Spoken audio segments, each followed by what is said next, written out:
최근에 개봉한 영화 중 하나인데요. 벌써 한두 달이 지난 것 같은데, 이 크루엘라라는 영화가 있었습니다. 이제 보면은 디즈니에서 이제 새롭게 만든 캐릭터인 것 같아요. 그 이제 크루엘라의 스토리가 약간 뭐 그 신데렐라를 비꼰 부분이 있습니다. 이제 패션계에서 이 디자이너로 성공하고 싶은 주인공이 나오는데, 거기 이제 패션 업계의 거장이 나옵니다. 그 바로니스라는 부인이 나오는데요. 그 부인이 이제 되게 거기서는 이제 악당 역할입니다. 악당 역할이라서 이제 주인공 크루엘라가 그 사람의 정체를 알고 무너뜨리기 위해서 이런 계략을 짭니다. 이제 알고 보니까 자기 엄마를 죽인 원수인 겁니다. 그 바로니스라는 그 패션 업계의 거장이요. 근데 이제 이 영화가 진행이 되면서 드러나는 사실은 뭐냐니까, 사실 알고 보니 자기 엄마를 죽인 사람이 이 사람인 줄 알았는데, 그 죽었던 사람은 자기를 키워준 유모였고, 실상 그 생모는 그 바로니스라는 그 자기가 악당으로만 생각했던 그 여자임을 알게 되는 것이었습니다. 그러니까 자기 엄마인 줄 알았던 사람이 알고 보니까 유모였고, 자기 엄마의 원수를 갖고자 했는데 알고 보니까 자기를 키워준 유모였고, 자기 엄마인 줄 알았던 그 유모를 죽였던 자기의 원수는 알고 보니까 자기의 진짜 엄마인 셈입니다. 제가 뭐 이게 디즈니하고 원수를 진 것도 아닌데 다 스포를 이야기해버렸네요. 이게. 고민을 잠깐 했는데 뭐 크게 상관이 없겠다 싶긴 해요. 이게 뭐 되게 이런 내용 반전 자체가 영화에 재미를 주는 요소는 아니니까요. 어머니인 줄도 모르고 있었던 거죠. 그죠? 어머니 원수를 갚는다고 하면서도. 우리도 그렇습니다. 그죠? 여러분은 그 영화를 보면서 한번 생각해 볼게. 여러분의 어머니는 여러분의 어머니가 맞습니까? 한번 그 생각해 보십시오. 너무 여러분 자연스럽게 그렇게 알고 와서 그렇다 이렇게 하는 것이지 아닐 수도 있습니다. 예. 우스갯소리 같지만 사실 그 대상이 자기의 부모라고 할지라도요, 우리가 그 부모를 다 안다라고 말할 수 없지요. 남의 말 뭐 엿들으려는 건 아닌데요. 그 카페에 앉아 있다 보면은 옆 테이블에 있던 이야기가 뭐 들릴 때가 있는 것도 사실입니다. 그죠? 귀라는 게 뭐 사실 닫으려고 해서 닫을 수 있는 것 아니잖아요. 그죠? 이 그 귀의 특징입니다. 그죠? 우리가 눈은 감아버릴 수가 있는데 보고 싶지 않으면 이 귀는 닫을 수가 없습니다. 뭐 솜으로 틀어막아도 그 새로 들어오는 게 소리지요. 그냥 카페에 앉아 있어도 이렇게 여러 가지 말들이 참 들립니다. 그런 들리는 대화 속에서 뿐만이 아니라요, 우리가 직접 참여해서 하는 대화 속에서도 마찬가지인데, 우리는 참 그 남에 대해서 많은 말을 하고 살아갑니다. 우리 모두는 그런 사실을 인정을 해요. 우리는 남에 대해서 다 알 수 없고 다 이해할 수 없다라는 사실을 모두 다 인정합니다. 모두 다 인정해요. 예, 맞습니다. 예, 어떻게 우리가 그 사람을 다 이해하겠습니까? 다 알 수 있겠습니까? 어떻게 내가 내 자식이라 할지라도 내가 다 알 수 있겠습니까? 다 인정을 해요. 근데 인정한다고 해서 그것이 우리 삶의 태도가 되는 것은 아니거든요. 우리 항상 그래요. 지식으로 아는 것과 우리 행동의 태도는 다릅니다. 이율배반적인 모습들이 있어요. 마찬가지입니다. 우리가 그렇게 다 말은 하고 인정하면서도 막상 우리의 언변이나 우리의 태도를 보면은 단정적입니다. 그 사람이 그렇대요. 그 사람은 그런 사람이래요. 단정해서 말합니다. 분명히 그 사람도 알고 있거든요. 내가 오해하고 있는 측면도 있을 것이다. 나는 그 사람을 다 이해하지 못한다라는 것을 인정을 해요. 하지만 우리는 실제 대화 속에서요, 우리의 언변은 되게 단정적입니다. 우리의 태도는 단정적입니다. 그 우리의 태도만 보면은 나는 이미 그 사람을 다 알고 있는 사람처럼 말을 하고 행동합니다. 이것이 남에 대한 이야기가 될 때는 모르는데요, 막상 자기가 당하고 나면은 얼마나 이게 억울한 일이고 힘든 일인지 모릅니다. 지금 사도 바울이 그런 일을 당했습니다. 고린도 교회에 편지도 쓰고 방문도 하고 했었는데요. 이 오해가 지금 쉽게 사그라들지 않았어요. 한두 가지가 아니라 바울은 여러 가지 이유로 오해를 샀지요. 그것이 오늘 우리가 읽은 이 고린도 후서를 쓰게 된 동기였습니다. 고린도 후서 전체에는 그런 이유가 슬쩍슬쩍 비칩니다. 오늘 우리가 읽은 본문에서는요, 아주 그의 그 인간적인, 솔직하고도 그 참담하고 또 조심스러운 그런 인간적인 감정까지 잘 드러나고 있습니다. 오늘 본문을 읽을 때는요, 정말 바울도 우리와 마찬가지인 우리와 같은 성정을 가진 사람이구나라는 것은, 참 진솔하게 다가오는 부분이라 할 수 있습니다. 사람은 아무리 가까이서 지켜봐도요, 그 사람을 다 알지 못합니다. 알 수가 없어요. 자기 자신도 자기가 잘 모르는데 남에 대해서는 오죽하겠습니까? 그러니 우리는 사실 가까이 있는 사람을 대할 때 더 조심해야 할 부분들이 있습니다. 왜냐하면 내가 가까이 있기 때문에 줄 수 있는 상처가 더 깊을 수 있거든요. 자기가 가깝다 싶으면 우리는 쉽게 단정하는 태도가 나옵니다. 머릿속으로는 인식을 해요. 나는 저 사람을 내가 가깝다 할지라도 저 사람의 생각과 마음을 다 헤아릴 수 없다는 걸 인정하면서도 실제 내가 발현되는 태도는 그렇지 못해요. 참 단정적입니다. 내가 이 사람 다 아느냐, 그죠? 짜장면이냐 짬뽕이냐 물어보지도 않고요. 덜컥 짬뽕 시켜 놓습니다. 내가 다 알기 때문에. 근데 1년에 한 번은, 그죠? 다른 거 땡길 때도 있는데, 냉면 땡길 때도 있는데, 그죠? 예. 영국에 이제 들어오면서 제가 면세점에서 이런 풍경을 본 적이 있었어요. 이제 한 부부가 부부 같이 보였는데, 부부가 쇼핑을 하고 있더라고요. 면세점에서. 그러면서 이제 남편이 모르겠어요. 아마 장모님 된 사람한테 줄 선물인지, 이거 참 예쁘다고 이렇게 하는데, 그 옆에 아내가 되게 단정적으로 말을 하더라고. 우리 엄마 이거 안 좋아한다고. 우리 엄마 이런 거 안 좋아한다고. 이렇게 하더라고요. 제가 그걸 보는데 그런 생각이 들었습니다. 좋아할 수도 있지, 그죠? 좋아할 수도 있지.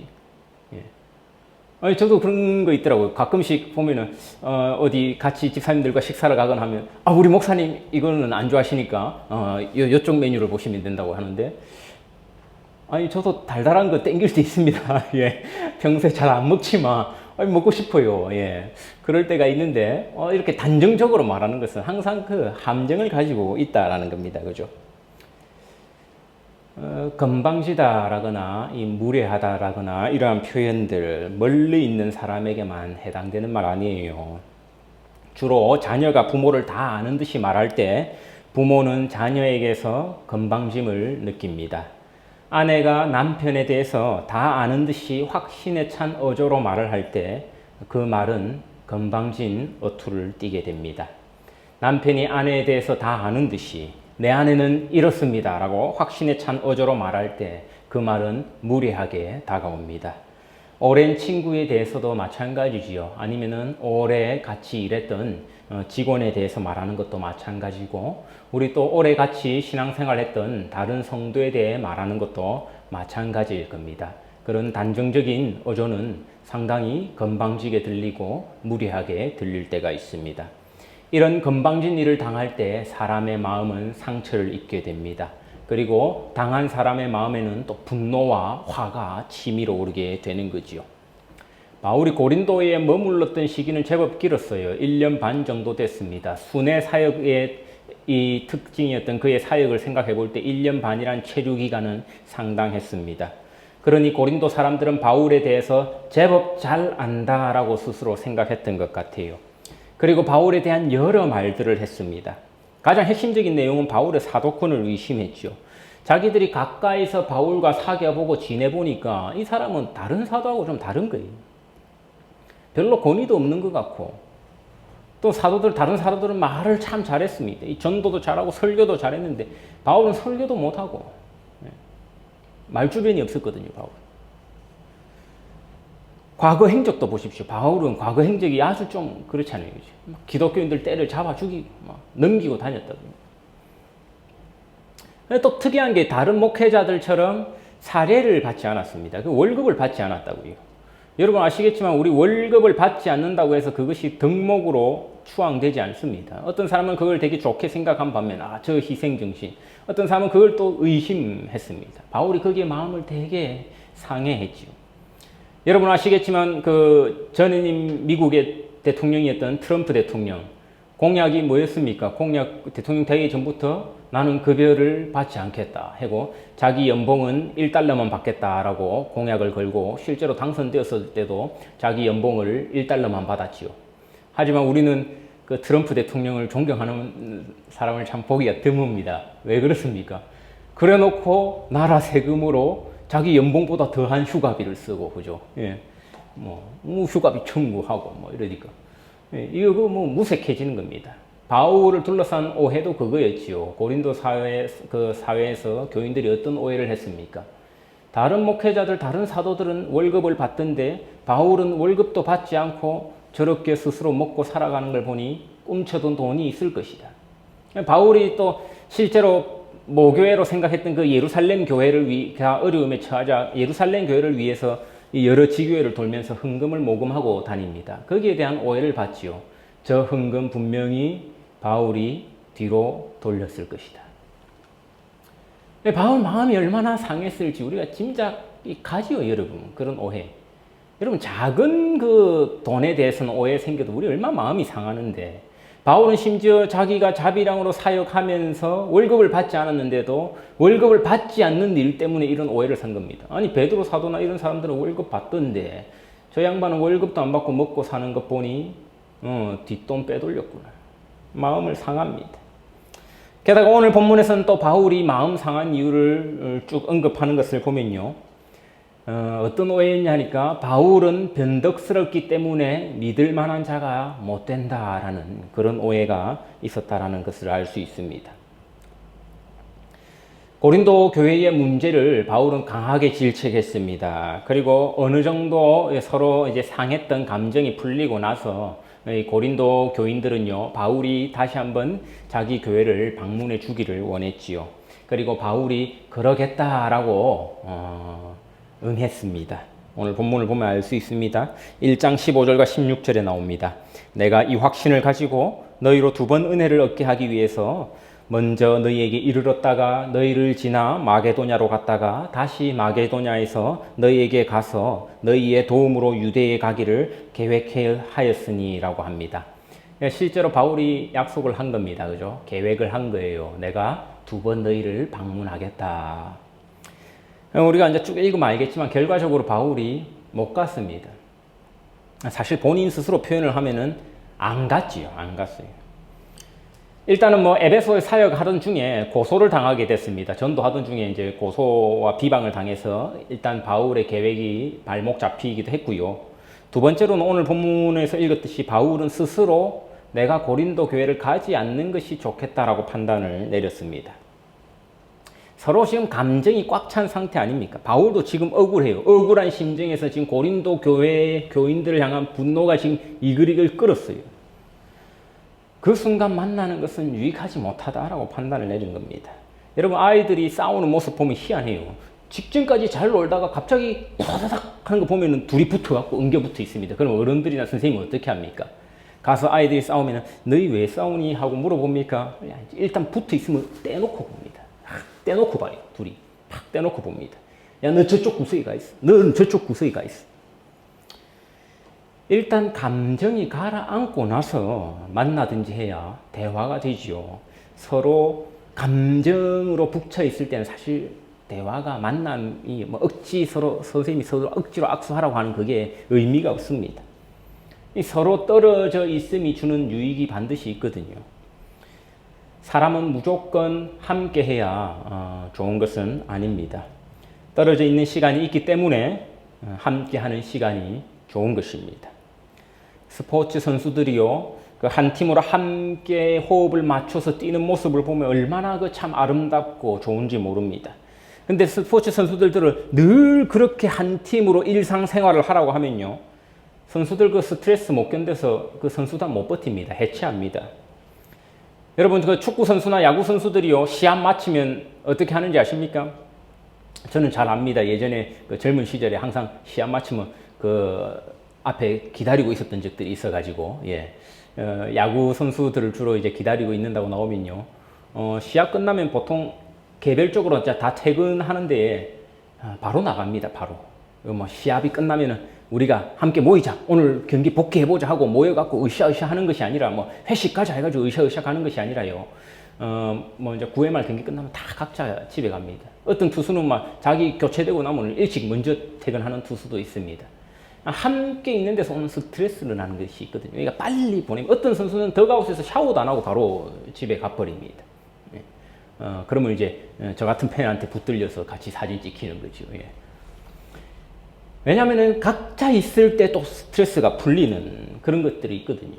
그리고 우리가 무조건 함께하는 시간이 오래됐다 해서요, 그 팀워크가 되게 살아나는 것 아닙니다. 그럴 때 빨리 풀어지고 또 훈련이나 시합이 있을 때 같이 모여서 한 팀으로 호흡을 맞춰가는 것, 그 참 유익한 사이클인 것입니다. 오랜 시간 우리 코로나 시국을 지내왔습니다. 앞으로도 확진자는 많이 늘어나게 될 예상이지만요, 확진자가 늘어난다고 해서 예전처럼 이 사회의 보건에 위협이 되지 않는다는 판단하에 내일부터 우리 이제 길었던 이 코로나 비상시국이 끝나게 됩니다. 오늘 뭐 코로나 기간 때 이제 배운 점들이 참 여러 가지 있는 것 같긴 해요. 그 중에 하나가요, 사람은 함께 하는 시간이 중요한 것이 아니라 함께 하는 시간의 질이 중요하다라는 사실입니다. 무조건 오래 같이 한다라고 해서 좋은 것 아니라는 거예요. 20년을 동고동락한 친구도 있지만 서먹하고 아직도 왠지 불편한 관계가 있는 반면 1년 채 안 되는 시간 가졌지만 아니면은 뭐 한 달에 한 번씩 띄엄띄엄 10년을 만나온 친구지만 기쁨이 되는 관계가 있습니다. 예전과 달리 코로나 기간 때에 정말 하루 종일 가족들이 함께 지내다가 이제는 점점 이제 출근도 하고요, 학교도 가고 그러면서 깨달은 것들이 있습니다. 제가 대표적으로 깨달았던 거는요, 아침에 헤어졌다가 저녁에 만나니까 더 반갑다라는 사실입니다. 예. 그 헤어짐이 있고 만남이 있으니까 막 더 반가운 거죠. 인터넷에서 제가 이제 글을 봤는데요, 한 아내가 쓴 글이었습니다. 이 퇴근하는 남편의 그 어깨가 너무 멋있다라는 겁니다. 그 어깨가 쩍 벌어지지 않고 퇴근할 때는 축 늘어져 가지고 남편이 이제 저벅저벅 들어오는데, 그렇게 고된 하루를 마치고 집으로 찾아오는 남편의 어깨가 참 멋있다라고 고백을 해 놓았습니다. 그 아내가 한 줄 더 썼다라고요.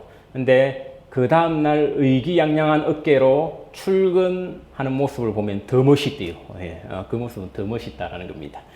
예, 댓글들이 막 달렸던데요. 그보다 더 멋진 남편의 모습이 뭐냐 하니까 출장 가는 남편이라고 하더라고요. 예, 출장 가는 남편은 너무 반한다. 예.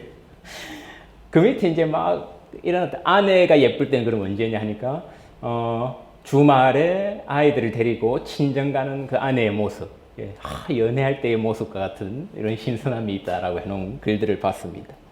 그게 서로 싫어서 그렇게 적어놓은 게 아니거든요. 그죠? 잠깐 헤어졌다 만나면 더 반가운 것, 그죠? 자녀들 언제 반갑습니까, 여러분? 자녀들 학교 갈 때 학교 갔다 돌아올 때 반갑지요, 그죠? 예. 아니면 명절이라고 찾아올 때 얼마나 반가운지 모릅니다. 근데 이 자녀들이 찾아와서 눌러붙고 안 나가요. 그 순간부터 관계는 삐걱거리기 시작하는 겁니다. 우리 선조들도 오래전부터 이런 지혜를 깨쳤습니다. 그래서 집에서 키우던 개도요, 나갔다 돌아와야 반갑다라는 것을 우리 그 곡조에 담았지요. 우리 집 강아지는 복슬 강아지, 학교 갔다 돌아오면 멍멍멍. 그죠? 저희 헷갈렸는데 학교 갔다 돌아오면 멍멍멍인지 왈왈왈인지 헷갈렸는데 멍멍멍이더라고요. 이를 동료에 참 녹여내셨습니다. 걔도 학교 갔다 돌아와야 반가워한다라는 겁니다. 자기랑 같이 눌러붙어 있으면 그 뭐 반갑습니까? 이제 이번 주까지 가면은 우리 이제 자녀들 모두 이제 방학하게 됩니다. 이번 주 그 학교 일정을 보니까 대부분 노는 일정이더라고요. 저희 아이도 보니까 내일은 뭐 단체로 놀이동산 가던데, 아마 각자 모두 이 방학 계획들이 있을 겁니다. 8월 중순쯤 되면요, 애들 이제 학교 갔으면 좋겠다 싶을 거예요. 아, 하루 종일 삼시세끼 챙겨 먹으니까 좋긴 한데 이제는 좀 학교 갔으면 좋겠다. 무조건 함께 한다고 해서 좋은 것이 아니거든요. 보내는 시간의 양이 아니라 질이 그 관계를 결정합니다. 전체 모여서 하는 같이 드리는 예배도 좋지만요. 사실 각 가정이 그 한두 가정 모여갖고 가정에서 드리는 그 함께하는 가정 예배 참 좋았습니다. 무엇보다 저는 그 시간의 질이 좋더라고요. 시간의 질이. 제 일부러 그런 건 아닌데 여러분이 하도 그 다과를 준비하지 말라고 해도 다과를 준비하니까 그 부담을 줄이기 위해서 제가 그 예배 시간을 좀 길게 가져가다 보니 예배 시간이 1시간에 딱 막혀 버렸습니다. 이번에는. 예, 그러니까 뭐 아예 뭐 예배 끝나자 바로 일어서게 되던데 사실 그 시간의 질이 좋은 것 아닙니까? 우리가 만나봐야 끼케야 일주일에 뭐 한두 시간 아닙니까? 우리 교회는 좀 특별해서 또 어떤 분들은 2달에 한 번씩 출석하시는 분들도 계시고 아니면 그 명절마다 그죠? 부활절이나 크리스마스 때만 나오는 참 고귀한 VIP 성도님들도 계십니다. 예, 참 뵙기 힘들어서 저도 그런 날에는 감동이 됩니다. 예. 벌써 6개월이 지났나 싶습니다. 예. 간혹 그분들이 실수로 3개월에 한 번 찾아오기도 합니다. 예. 그런데요, 예, 서로를 향한 사랑이 더욱 커져가는 모습을 볼 때 얼마나 기쁜지 모릅니다. 그럼에도 불구하고, 그죠? 그럼에도 불구하고 맛있는 거 있다고 전화 왔을 때, 그죠? 특별히 다음 주부터 있을 대면 예배를 준비하는 과정에서도 제 느낍니다. 다들 얼마나 교회를 사랑하는지, 저마다의 사랑하는 모습들이 있다는 걸 느낍니다. 심지어 6개월에 한 번 나오시는 분도 교회를 이렇게 사랑하시는구나. 뭘 준비할지, 뭐가 필요한 거 없는지, 그죠? 연락해서 저한테 물으시고, 또 제가 이거 하겠습니다. 먼저 말씀하시고. 일주일에 한두 시간 얼굴 보고 같이 예배 드리는 관계이지만, 하루 종일 붙어 있는 직장 동료와의 관계와 다른 또 질적인 만남이 있는 그런 관계인 겁니다. 양적인 시간 그리 중요하지 않아요. 실제로 직장에 출근하는 분들, 가족보다 직장에서의 시간이 훨씬 양적으로는 많습니다. 그렇다고 해서 그 관계의 질이 가족들과의 관계보다 좋다고 말할 수 있는 사람이 그 어디 있겠습니까? 바울도 이런 의미에서 지금은 함께 하지 않는 것이 좋겠다 판단했습니다. 타이밍이 아니라는 거예요. 서로 감정이 좀 가라앉고 서로 분내지 않고 기뻐할 수 있는 만남을 위해 내가 가지 않았다라고 설명을 하고 있습니다. 바울이 고린도 교회를 가지 않았던 데에는, 그렇게 결정했던 데에는 이런 복합적인 판단이 있었던 거죠. 그런데 또 그에 대해서도 오해가 쌓여왔던 거지요. 바울은 변덕스러운 사람이라 믿을 수 없다. 그 사람이 이 말을 해도 저렇게 행동할 수 있더라. 온다고 했다가 안 온다 그러고. 사람은 이럴 수밖에 없습니다. 그러니 1장 14절에서 바울이 뭐라고 합니까? 너희가 우리를 부분적으로 알았으나. 여러분, 사람이 사람을요 아는 방법은 부분적으로 아는 방법밖에 없습니다. 여러분, 저를 압니다. 저를 부분적으로 압니다. 저도 여러분을 알아요. 여러분을 부분적으로 압니다. 어떤 부모는요, 자기 자식을 자기가 제일 잘 안다라고 생각합니다. 자기가 부모니까. 아닌데요. 여러분의 자식이니까 여러분의 자식을 가장 사랑하는 사람은 될 수 있겠지만, 그렇다고 해서 여러분의 자식을 제일 잘 아는 사람은 아닙니다. 대개 오히려 그 반대일 때가 많아요. 잘 모르는 경우가 많이 있습니다. 오히려 자녀들의 친구들이 자녀에 대해서 더 잘 알고요. 자녀들의 동료들이 자녀를 더 잘 알아요. 제가 그 연쇄 살인범의 어머니와 인터뷰했던 그 영상을 봤는데요. 이 살인범에 대해서 이 어머니가 아들이니까 살인범이지만 사랑하잖아요. 그 사랑하는 마음은 느껴지던데 아들을 진짜 아예 모르고 있더라고요. 어떤 사람인지 아들이. 사람이 구분을 잘 못해 그렇습니다. 사랑한다는 것과 안다는 것. 그건 달라요. 내가 자식을 너무 사랑하니까 내 자식을 안다 생각합니다. 사랑은 지식에 비례하는 것 아닙니다. 여러분이 사랑을 하는 것은 하는 것이고 또 모르는 건 모르는 것이에요. 특히 부모들은 다른 사람의 말을 잘 들어야 합니다. 자녀들이, 친구들이 자녀에게 하는 말, 자녀들이 어울려 다니는 친구들의 모습, 이런 것들이 사실 자기 자녀를 더 잘 보여준다 할 수 있습니다. 이런 것들을 여러 가지 참고하려고 애써야 하는 것이 사실 사랑의 참된 모습이죠. 우리는 서로를 부분적으로밖에 알 수 없기 때문입니다. 우리 교회의 계획 참 변덕스러웠지요, 그죠? 저도 그 여러 의견들을 많이 들었습니다. 예, 뭐 그럴 수 있다 싶습니다. 아유, 저때 대면 예배 한다고 했다가 또 연기했다가 또 뭐 이번에 한다 했다가 안 한다고 했다가, 아유, 진짜 막 이제 좀 뭐 이렇게 질린다는 듯이 이렇게 말씀하시는 분도 계시더라고요. 지난주에 그 윈블던 테니스 같이 본다고 우리 집사님 댁에 들렸는데요. 이제 그 테니스 보던 중에 그 집사님께서 말씀하시더라고요. 아니, 목사님, 우리 그 대면 예배 언제 시작하기로 했지요? 근데 순간 제가 생각이 탁 안 나는 겁니다. 그래서 제가 휴대폰 꺼내갖고 저도 그 캘린더를 찾아봤습니다. 예. 하도 이게 이 변경을 해왔으니까, 예. 저도 뭐 날짜가 탁 안 떠오르는 거예요. 무언가 변화를 주고요, 계획을 변동하는 일, 신선할 수 있어요. 그러나 단점도 있습니다. 그것은 신뢰를 주기 어렵다라는 단점이 있습니다. 교회의 계획이 계속 변하니까 뭐 융통성도 있고 또 신속한 대응도 가능하지요. 하지만 단점도 있습니다. 교회의 계획을 신뢰하기 어렵게 됩니다. 아유, 이번에도 이렇게 한다 해놓고 다시 온라인으로 하겠지 하고요. 또 수양회로 간다고 했다가 뭐 변동됐다 연기됐다 하니까 아유, 괜히 내 휴가 날짜만 비워둔 거 아닌가 싶기도 하고, 변동이 잦으면 신뢰하기 어려운 것은 사실이에요. 그러니 바울도 그런 오해에 직면했습니다. 그것이 17절 말씀에 대한 바울의 배경입니다. 이렇게 계획할 때에 어찌 경솔히 하였으리요? 라고 이야기를 합니다. 혹 계획하기를 육체를 따라 계획하여 예의하면서 아니라 하는 일이 내게 있겠느냐. 겉으로는 예의하면서 속으로는 그래도 아니지 않을까. 이렇게 바울이 말한 것이 아니라면서 변호를 하고 있습니다.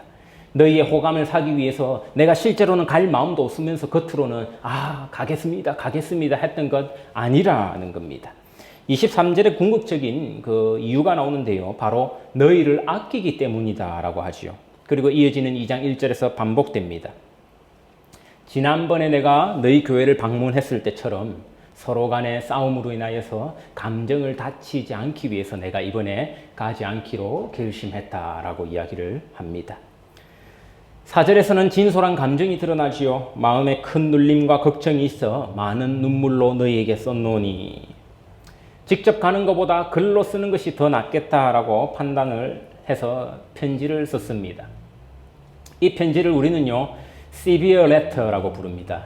우리 이제 번역하면 뭐 혹독한, 뭐 가혹한 편지, 아니면 엄중한 편지라고 하는데 오늘날까지 남아 있지 않습니다. 오늘날에 남아있는 이 고린도 교회를 향한 편지는 이 두 편이 전부입니다. 고린도 전서와 고린도 후서, 이 두 편이 전부예요. 근데 이 severe letter라고 부르는 이 가혹한 편지를 바울은 디도에게 전달하게 했습니다. 그 편지, 방문 대신에 편지를 썼던 거지요. 아마 디도에게 이 전달했던 이 편지 말고도 여러 통의 편지를 더 썼을 가능성이 있지만 오늘날에는 그 편지의 흔적만 남아있지 그 편지의 내용 자체는 남아있지 않아서 우리가 알 수는 없습니다. 아마 내용을 짐작해 보건대 이 오늘 4절 본문을 토대로 바울이 썼던 편지의 내용을 짐작해 보면 가혹한 질책의 내용이 있었을 것으로 우리는 짐작할 수 있죠. 거기에 대해서 바울은 오해를 풀고자 합니다. 4절 후반부에 나오지요. 너희로 근심하게 하려 한 것이 아니다. 이 말은 내가 너희 마음에 상처 주려고 그 편지를 썼던 것이 아니다라는 말입니다. 아마 상처로 오해될 수 있는 말들을 썼던 것 같아요, 바울이. 내가 그 의도가 아니었다라는 겁니다. 그러면서 뭐라고 합니까? 오직 내가 너희를 향하여 넘치는 사랑이 있음을 너희로 알게 하려 함이라며 설명을 하고 있습니다. 어제 이제 타임지 신문에 일면 위에 좌측 상단에 재밌는 기사가 있더라고요. 글이. 예. Mommy's on the bottle again 이라고 해가지고 엄마 다시 술 마신다 이런 내용이지요. 보니까 이제 중간에 끼어 있는 그 주말이라서 이제 매거진 첫 장면을 장식했던 해리엇 워커 의 이야기더라고요. 해리엇 워크라고 이제 타임지의 그 패션 분야 이제 담당 편집장인 것 같은데요. 그분이 이제 빨간색 드레스를 입고 이렇게 딱 전면에 사진을 찍고 있는데 한 손에는 젖병을 들고 있고요. 이 한 손에 이 왼손에는 마티니 잔을 들고 있습니다. 그리고 오른쪽 아래에는 아기가 있어요. 아기가. 자기가 이제 아기 엄마니까. 엄마 다시 술 마신다. 이 제목이 눈길을 끌더라고요. 빨간색 드레스를 딱 원피스를 입고 딱. 이제 제가 그 매거진 기사를 봤는데 아주 재미있더라고요.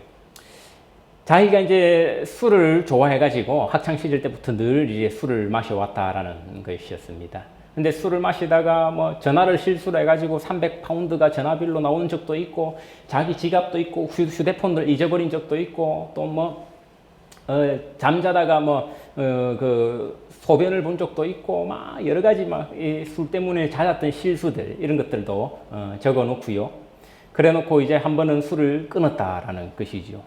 술을 끊었는데 그 이제 자녀를 놓고 자녀를 키우게 되면서 이 아기를 놓고 다시 술을 마시게 된 이유들을 또 써 놓았습니다.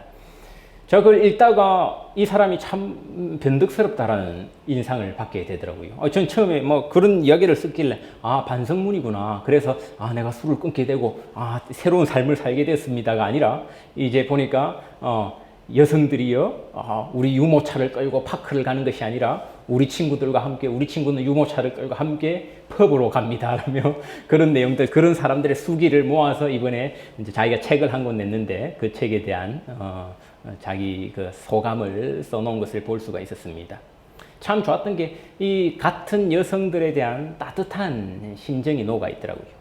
우리가 남자들은 참 관대하지 않습니까? 남자들은 육아를 하면서도 술 한잔 걸치는 것에 대한 관대한 문화가 있는 반면 여성들은 그렇지 못한 문화에서 살아왔는데 이 여성이 이 여성들에 대한 그런 관점으로 쓴 것, 그러면서 한 손에 젖병을 들고 한 손에 마티니 잔을 들고 있었던 이 여성의 그 고백은 참으로 신선하고 진솔하게 다가왔습니다. 사랑이 있는 변화는 참 좋아요. 이 여성이 그래서 저는 다른 여성들을 향한 사랑을 느낄 수 있었습니다. 보통 사람들은 그런 여성들에 대한 사랑의 시선을 보여주진 않거든요. 질책하고 판단하죠. 그죠? 저 봐봐, 유모차를 끌고 지금 어디로 가나? 유모차를 끌고 지금 어떻게 펍으로 들어갈 수가 있지? 하지만 이 여성은 그렇지 않은 그 따뜻한 관점을 보여주었습니다. 여러분, 변덕이 싫고 변화가 싫어서 절개를 지키기 위해 불도저가 될 필요는 없습니다. 정말 명작을 봤는데요. 그 영화 중에 1917이라는 영화가 있습니다. 1917 영화. 우리 그 아카데미 작품상 최종 후보까지 올라갔었죠. 근데 그때 기생충이 받는 바람에 이 영화 받지 못했는데 제 친구 한 녀석이 되게 분통을 토하더라고요. 아니 어떻게 이런 작품을 제치고 기생충이 받을 수 있느냐, 이런 명작을 제치고 저런 그 아기자기한 동화 같은, 동화는 동화인데 그런 동화 같은 영화가 상을 받을 수 있느냐, 이것은 분명히 뒤에 대기업에 로비가 있었을 것이다, 그런 이런 이야기까지 하던데, 제가 1917을 보고 나니까 저도 그 참 어느 정도 공감이 가더라고요. 정말 이 작품은 명작이에요, 명작. 여러분도 아마 안 보신 분들은 오늘 같은 이렇게 좋은 여름 밤에 한번 가족들이 온 가족이 한번 보시기 바랍니다. 이 이제 이 군인이요, 이 두 영국 군인이 이제 1차 대전 중에 참호전 아닙니까? 서부전선에 그 참호전 하는 가운데 공격 명령을 중단하기 위해서 전화선이 끊겨버려 가지고 그 적진을 뚫고 가는 내용이 나옵니다. 그러면서 이 이야기를 해요. 이 공격 명령을 철수해야 돼. 공격 중지 명령을 전방에 있는 장군한테 전달해야 되는데 중간에 만난 그 장교한테 이런 말을 듣습니다. 가거든 반드시 증인들이 여럿 있을 때 그 말을 전달하라고 합니다. 왜 그러냐니까 네가 그 말을 전달한다고 해도 싸우기를 좋아하고 자기 뜻대로 자기 계획을 밀어붙이기 원하는 사람들이 있다라고 충고를 하죠. 맞습니다. 우리 가운데는요, 불도저 형들이 있습니다. 계획을 중단하거나 계획을 변경하면 그것이 마치 자기 목숨이 달린 양, 그것이 마치 자기의 절개가 꺾여버리는 일인 양 여기는 사람들이 있습니다. 그럴 필요는 없다라는 것입니다. 사실 더 큰 목적을 한번 봐야 된다라는 것이죠. 여러분 그간 고생 많으셨습니다. 아직은 우리가 완전한 터널을 빠져나가진 않았습니다. 그러나 이제 우리 공동체를 사랑하는 마음으로 또 우리 영혼에 대한 사랑의 눈물로 내린 결정에 모두 동참해 주시기 바랍니다. 함께 나와서 예배의 기쁨을 누리기 원합니다. 물론 앞으로의 계획에도 차질이 있을 수 있습니다. 그러나 이 모두는 변덕으로 오해 살 일이 아니라 넘치는 사랑으로 인한 모두의 기쁨이 되기 위한 이 교회의 결정이 되기를 원합니다. 변덕이냐 불도저냐 이 문제가 아니에요. 이는 사실 사랑의 문제고 기쁨의 문제라는 겁니다. 우리 앞으로 같이 기뻐했으면 좋겠습니다. 서로를 더욱 사랑했으면 좋겠습니다. 그 일을 위해서 힘쓰는 우리 교회 되기를 축원합니다. 함께 기도하겠습니다.